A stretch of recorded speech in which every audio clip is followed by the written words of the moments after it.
আসসালামু আলাইকুম। Walton smart fridge presents PPL টকে সকলকে আমন্ত্রণ। শুরুতে একটা কথা বলি, তা হচ্ছে একটা সিজন দিয়ে বা একটা টুর্নামেন্ট দিয়ে একটা ফ্র্যাঞ্চাইজির লেগাসিকে একেবারে জাজ করা যায় না। রংপুর রাইডার্স বাংলাদেশের ক্রিকেট ইতিহাসের অন্যতম সবচাইতে সফল প্রফেশনাল ফ্র্যাঞ্চাইজি।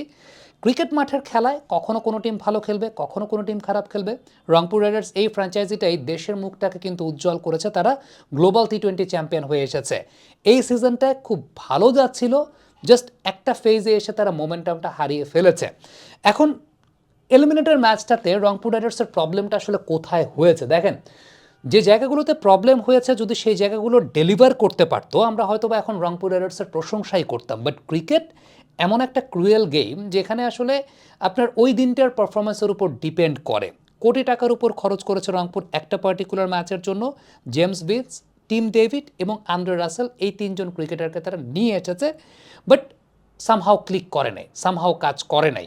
এখন টেকনিক্যাল জায়গা থেকে আপনি যদি আমাকে ব্যাখ্যা দিতে বলেন, আমার ব্যক্তিগত মতামতের জায়গা আমার কাছে মনে হয় চাচা ইফতেকারকে এই ম্যাচে না খেলানোটা এটা অন্যতম একটা সুইসাইডাল ডিসিশন রংপুর রাইডার্সের ছিল। এখন কেন সুইসাইডাল ডিসিশন ছিল, কারণটা হচ্ছে প্রথমে আমি যখন শুনেছি যে এই দলটাতে আসছেন টিম ডেভিড, আন্দ্রে রাসেল ঠিক আছে, আন্দ্রে রাসেল এই ধরনের কন্ডিশনের সঙ্গে সবসময় হ্যাবিচুয়েটেড, এই জায়গাটা তিনি খুব ভালো মতো চেনেন এবং আন্দ্রে রাসেল সবসময় গো অন প্লেয়ার।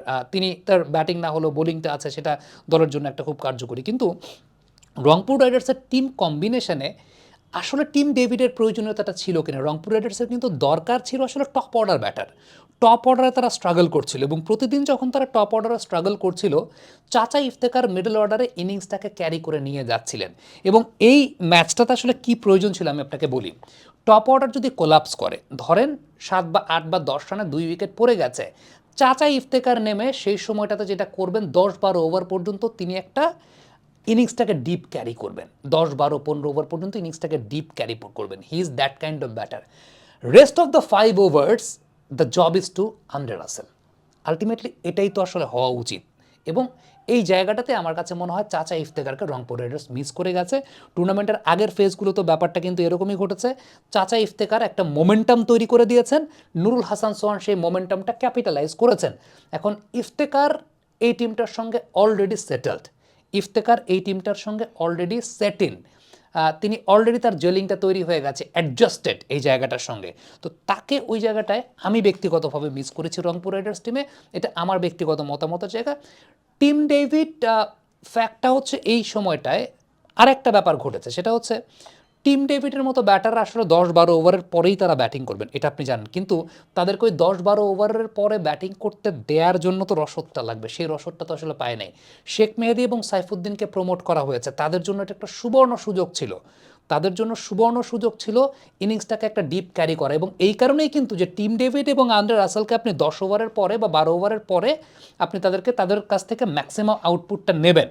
ফ্যাক্ট হচ্ছে মিড অর্ডারে ওই শেখ মেহেদী এবং সাইফুদ্দিন ইনিংসটাকে ক্যারি করতে পারেন নাই, এটাই ব্যাকফায়ার করে গেছে। এটা তাদের জন্য একটা সুবর্ণ সুযোগ ছিল। দেখেন, সাইফুদ্দিনকে নিয়ে আমরা এত কথা বলি যে তার ব্যাটিং অর্ডার প্রমোশন দরকার, সুযোগ সব সময় আসবে না, সুযোগ আপনাকে সব সময় কেউ দেবে না। যেদিন সুযোগটা পাবেন ওই দিনই যে ব্যক্তি সুযোগটাকে কাজে লাগাতে পারবেন তিনি জীবনে বিজয়ী, আর না কাজে লাগাতে পারলে পরাজিত।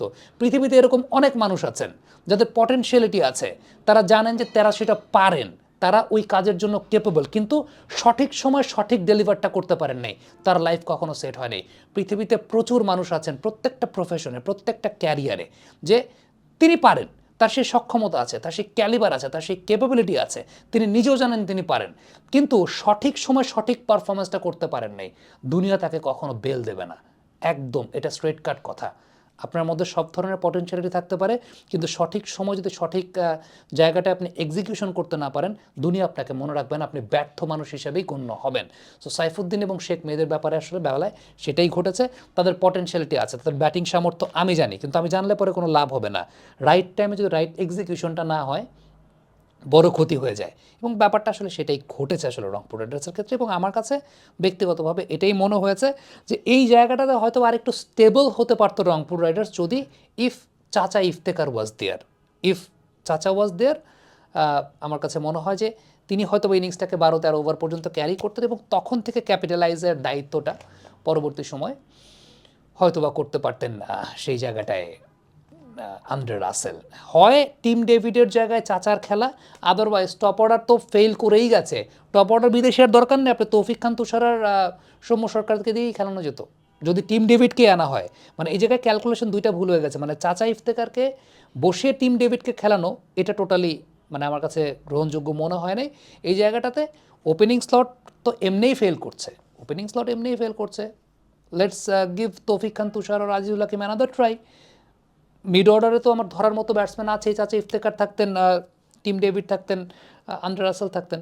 সো ওই টিম ডেভিড এবং আন্দ্রে রাসেলকে আসলে ওই সময়ের পরে আরেকটা বিষয় আমার কাছে মনে হয়েছে, যেটা হচ্ছে যে ওই যে শেখ মেহেদী এবং সাইফুদ্দিন তাদেরকে আসলে আগে নামানোই হয়েছে যাতে টিম ডেভিডও তাদের এক্স্যাক্ট সময়টা পান, বাট ওইটা তারা আসলে করতে পারে না। তো দিন শেষে যেটা হয়েছে তা হচ্ছে এই একটা ভুলের কারণেই রংপুর রাইডার্স আলটিমেটলি টুর্নামেন্টের ফাইনালে যেতে পারে নাই। এটা আমার কাছে ব্যক্তিগতভাবে মনে হয়, বাট একটা সিজনে ফাইনালে যেতে পারা না পারা এটা দিয়ে রংপুর রাইডার্সের লেগাসির কিছু যায় আসে না।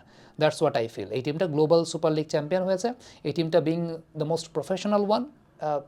বিগত সময়গুলো থেকে তারা in the field, out of the field তারা বেশ ভালো করে যাচ্ছে, সব কিছু মিলিয়ে দে হ্যাভ বিন ব্রিলিয়ান্ট। এবং আমার কাছে মনে হচ্ছে রংপুর রাইডার্স পরবর্তী সিজনগুলোতে আরও শক্তপোক্ত হয়ে ফেরত আসবে।